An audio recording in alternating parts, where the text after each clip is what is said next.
Kalian ngerasain nggak akhir-akhir ini tiba-tiba internet smartfriend yang biasanya lancar jaya, sekarang malah ngadat. Buka YouTube muter-muter mulu, buka Instagram loadingnya kelamaan, dan pas main game, aduh, delaynya bikin emosi. Nah, yang lebih bikin bingung lagi, ini mulai terjadi setelah smartfriend resmi merger sama XL Axiata. Bukannya harusnya makin kencang ya, kok malah kayak downgrade? Yuk tonton videonya sampai selesai, karena aku bakal jelasin alasannya dan solusi mengatasinya.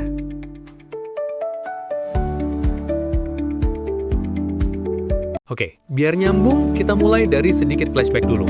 Smartfriend itu awalnya dikenal sebagai operator yang fokus di jaringan CDMA. Ingat kan zaman HP Andromax? Nah, sejak 2015, Smartfriend pindah total ke 4G LTE dan jadi salah satu pelopor internet unlimited murah di Indonesia. Sementara XL Axiata, mereka udah lama main di GSM dan punya infrastruktur yang jauh lebih luas.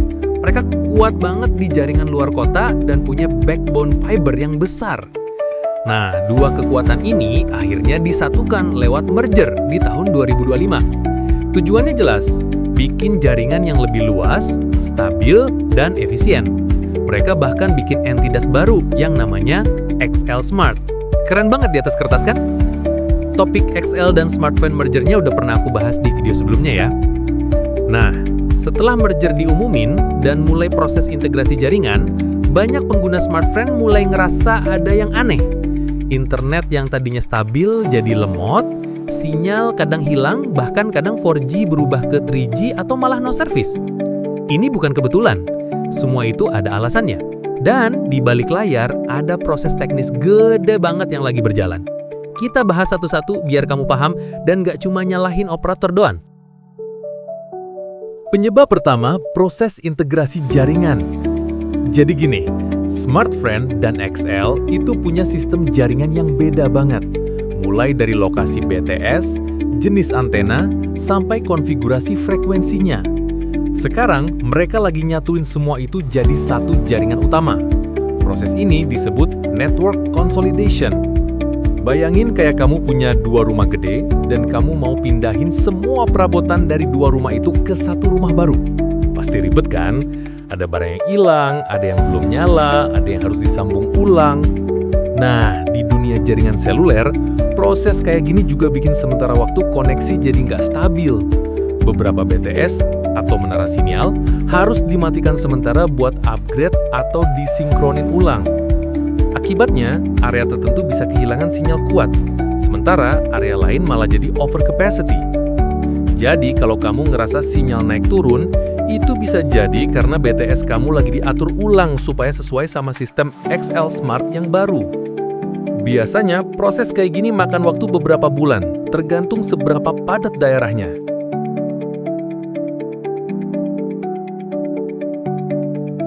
Penyebab kedua, redistribusi frekuensi. Nah, ini agak teknis, tapi penting banget. Setiap operator di Indonesia dikasih pita frekuensi oleh pemerintah, dan jumlahnya terbatas. Setelah merger, Smartfriend dan XL harus ngatur ulang pembagian frekuensi mereka. Bahkan ada sebagian frekuensi yang harus dikembalikan ke pemerintah, biar nggak ada yang pegang kuota terlalu besar. Masalahnya, frekuensi yang dikorbanin itu bisa aja yang paling efektif di area kamu. Misal, smartphone dulu kuat banget di frekuensi 2300 MHz. Nah, kalau frekuensi itu dikurangin atau diganti alokasi, otomatis daya jangkau dan kualitas sinyal berubah. Hasilnya, ya itu tadi, sinyal masih kelihatan full, tapi speednya turun drastis. Dan proses redistribusi ini nggak bisa cepat. Harus lewat pengujian lapangan, kalibrasi antena, bahkan ganti modul di BTS. Penyebab ketiga, lonjakan jumlah pengguna. Nah, ini yang paling sering bikin internet lemot, beban pengguna yang melonjak.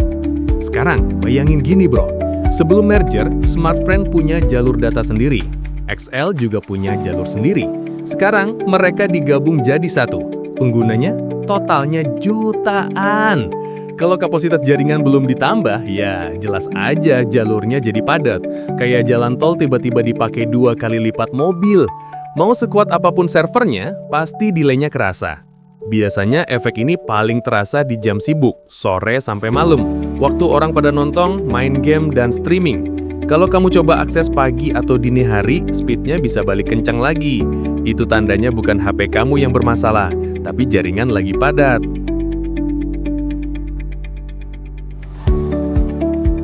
Penyebab keempat, penyesuaian sistem back-end.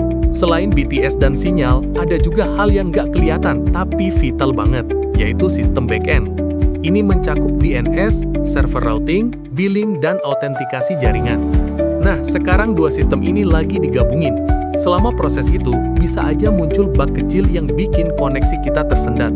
Misalnya, data nggak ke routing sempurna, DNS telat resolve, atau server SmartFriend belum sepenuhnya sinkron ke server XL. Efeknya, browsing jadi lambat, kadang situs nggak kebuka, atau YouTube turun resolusi otomatis. Kalau kamu ngalamin kayak gini, itu tanda sistem back-end di area kamu lagi penyesuaian ya, jadi jangan panik. Penyebab kelima, pengaturan APN dan perangkat. Ini juga sering banget jadi biang kerok yang diremehin. Setelah merger, banyak HP yang masih nyimpen pengaturan APN SmartFriend lama. Padahal, jaringan baru XL Smart udah pakai gateway dan DNS yang beda. Jadi, meskipun sinyal penuh, internetnya nggak maksimal karena HP kamu masih nyambung ke jalur lama. Makanya, penting banget buat riset APN dan pilih yang terbaru dari XL Smart. Biasanya, bakal dikirim otomatis lewat SMS. Tapi kalau belum, kamu bisa cek manual di situs resmi atau aplikasi My SmartFriend dan MyXL. Dari semua penyesuaian itu, pengguna jelas paling kena efeknya. Mulai dari kecepatan turun, ping melonjak, sampai sinyal kadang hilang timbul. Tapi, jangan salah, ini bukan tanda jaringan rusak. Justru ini tanda jaringan kamu lagi dirombak besar-besaran biar lebih kuat di masa depan. Ibaratnya kayak rumah lagi direnovasi. Lagi berantakan sekarang, tapi nanti hasilnya jauh lebih bagus.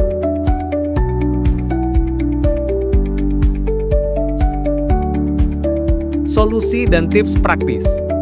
Sekarang bagian paling penting, gimana cara ngatasinnya? Oke, dengerin baik-baik ya. Pertama, reset atau update APN. Masuk ke pengaturan HP, jaringan seluler, nama titik akses atau APN, hapus yang lama, buat baru pakai APN XL Smart. Ini langkah paling dasar, tapi paling ampuh. Kedua, gunakan mode jaringan manual. Kunci ke 4G only atau 5G only kalau sinyalnya kuat.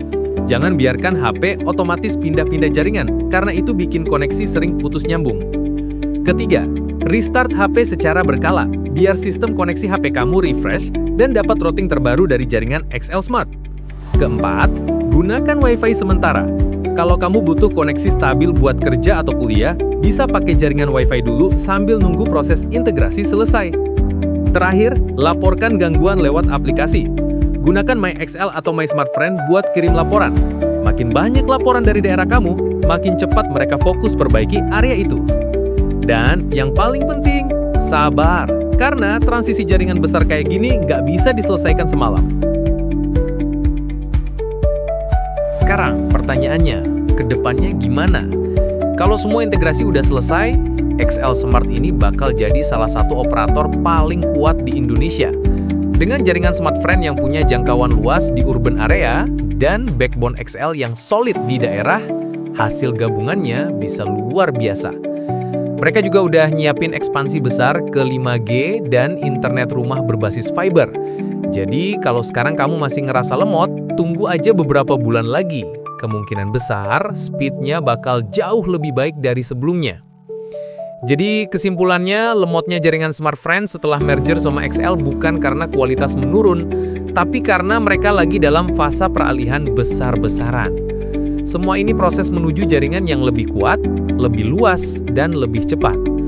Tulis di kolom komentar kamu di daerah mana dan gimana pengalamanmu pakai SmartFriend setelah merger ini. Jangan lupa klik like kalau kamu terbantu dengan video ini. Subscribe juga biar kamu nggak ketinggalan update teknologi terbaru yang bakal gue bahas setiap minggu.